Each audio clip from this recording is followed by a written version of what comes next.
Hey, what's up, guys? I want to talk about some of the finer, more unpredictable, more fun uses of, using signal analyzers, and that's with distortion.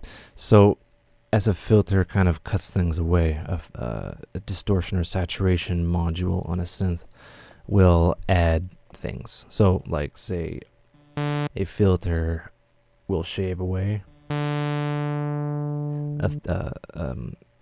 a distortion plugin or some sort of saturation or drive will add harmonics back in. So it's kind of a symbiotic relationship, and that's how you get really interesting sounds. Right, so let's go wavetable mix. I got it. Very neat. So I'll turn this off. So it's pure. It's a pure and clean tone. It's not, the filters aren't adding any kind of passive artifacts, which could be desirable. So we have this. So we're going to use the shape section, and we're just going to see kind of what's going on here. Right? So right off the bat, with a soft mode of distortion, we're adding harmonics, and the wavetable, or the wave shape is changing. Right? And it sounds a bit more interesting. Doesn't sound like a boring sine wave.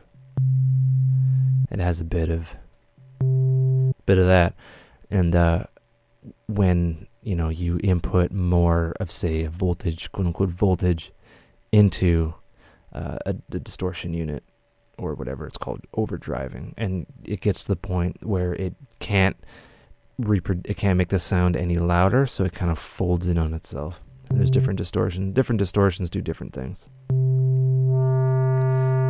So what's that? That's like taking a sine and shaping it into a square almost, but it's rather different than a square. It's an interesting shape.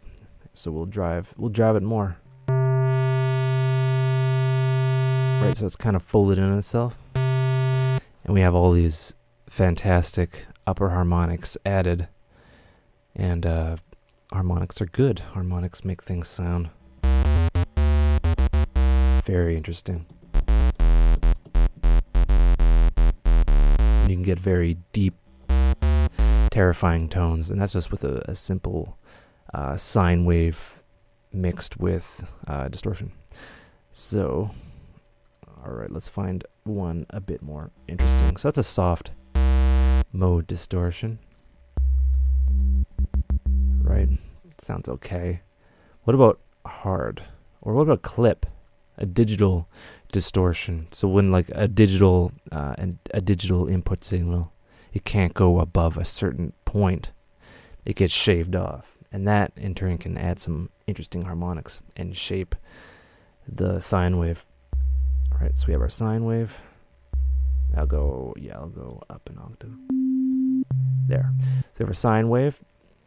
And what we're going to do is we're going to drive it. Whoa. You can push this really hard, I imagine. So, right, it's getting chopped off the top. And we're kind of turning it into a square.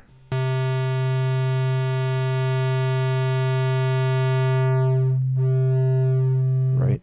And it's chopping everything off, which is cool. So, yeah, and there's hard.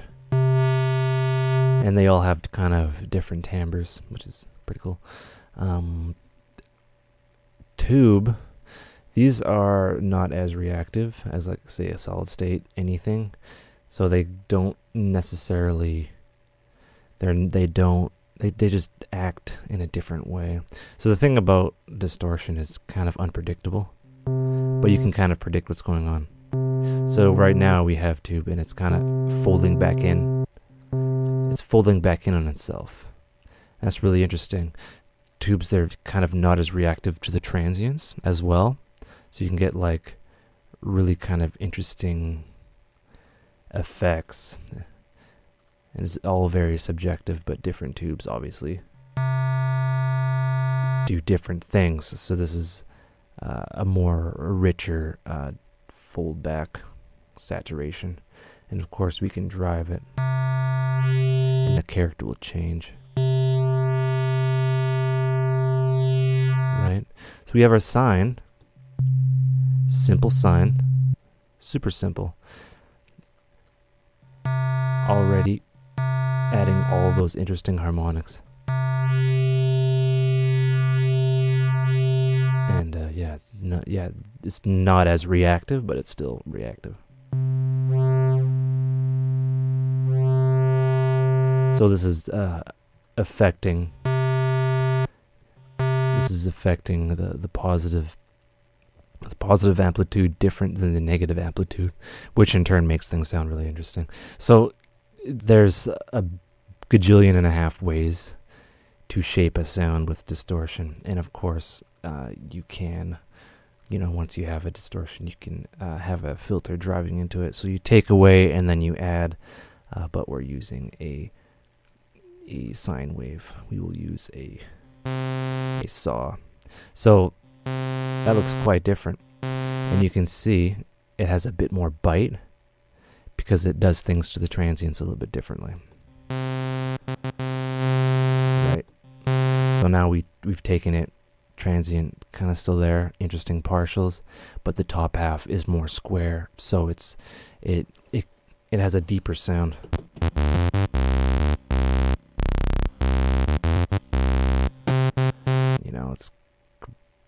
It's kind of interesting. And yeah, tubes are the modeled tube-ish type thing is very useful to kind of figure out what's going on. And of course, that looks really, so we're adding, see, like I said, I'm a little bit tired, but like I said, it's not as reactive on the transients, but we're adding kind of a sinusoid and then a square to it, and only affecting like kind of the majority. We're changing around the DC offset, and it's really interesting. And yeah, that's the fun part of playing scientist and analyzing your signals. And yeah, this is Spire, and I really like it. So yeah, the point of it is just to explore your synths, explore other things, and have fun, and I hope you learn stuff. All right.